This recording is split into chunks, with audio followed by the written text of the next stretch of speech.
এক শিল্পপতি বাবার একমাত্র ছেলে তার জন্মদিন পালন উপলক্ষে বাবার কাছে 2.5 লক্ষ টাকা দাবি করলো। এর মধ্যে তার মা চলে আসলো এবং বলল, এই সম্পদ তো একদিন সবই তার হয়ে যাবে, তাকে দিয়ে দাও, তার মনে কষ্ট দিও না।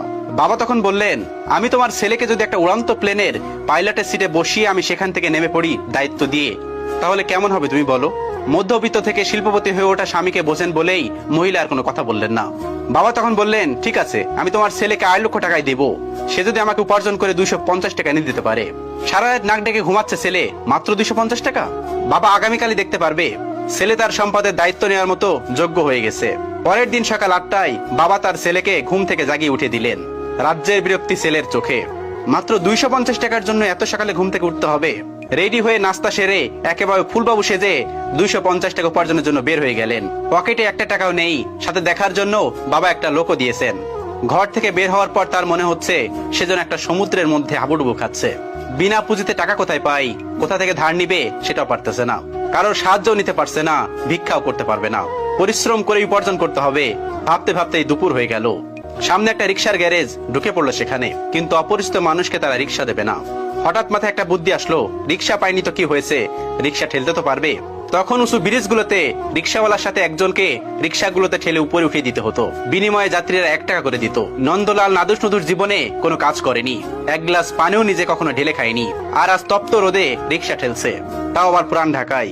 10টা রিক্সা ঠেলে 50 টাকা উপার্জন করলো। 11 নম্বর রিক্সা ঠেলতে গিয়ে হোঁচট খেয়ে হাঁটু গেল ছিঁড়ে। আবার উঠে দাঁড়াতে যাত্রীর হাতে 5 টাকা দিলে চোখে অঝোর ধারায় কান্না চলে আসলো। ঘন্টাখানেক পর হাঁটুর ব্যথা আর তীব্র হতে লাগলো। বিকেল পর্যন্ত গুনে কেবল 90 টাকা উপার্জন হয়েছে। অবশ্য পেটের খিদা মিটাতে দুপুরে কিছু বনরুটি ও কলা খেয়ে নিয়েছে। প্রচন্ড ক্লান্ত মনে হচ্ছে নিজেকে, শরীর যেন নিজের সাথে প্রতারণা করছে। অবশেষে 90 টাকা নিয়েই ছেলেটি বাড়ি ফিরে গেল। ক্লান্ত শরীরে চোখে পানি নিয়ে বাবার সামনে গিয়ে দাঁড়িয়ে বাবার হাতে 90 টাকা দেয়। বাবাকে জড়িয়ে হু হু করে কাঁদতে কাঁদতে বলল, আমি পারিনি বাবা। তখন মায়ের অজর ধারা গুনগুন কান্না পরিবেশটা আরো ভারী করে তুলছে। ছেলের বিধ্বস্ত ক্লান্ত চেহারা, হাঁটুর কাছে ছেঁড়া প্যান্ট দেখে বাবা একটা গাজল হাসি উপহার দিল। ছেলের কাঁধে হাত রেখে বাবা বলল, এখন তুমি আমার সঙ্গে সায়দাবাদ থেকে হেঁটে বুড়িগঙ্গা নদীর কাছে যাবে। কোনো প্রশ্ন না। 4-4টা গাড়ি থাকতে, 2জন ড্রাইভার থাকতে হেঁটে কেন?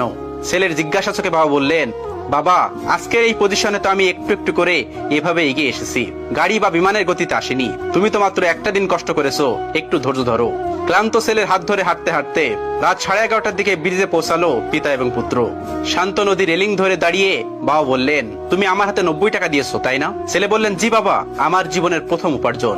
বাবা বললেন, আমি জানি তোমার এই টাকাগুলো উপার্জন করতে তোমার অনেক কষ্ট করতে হয়েছে।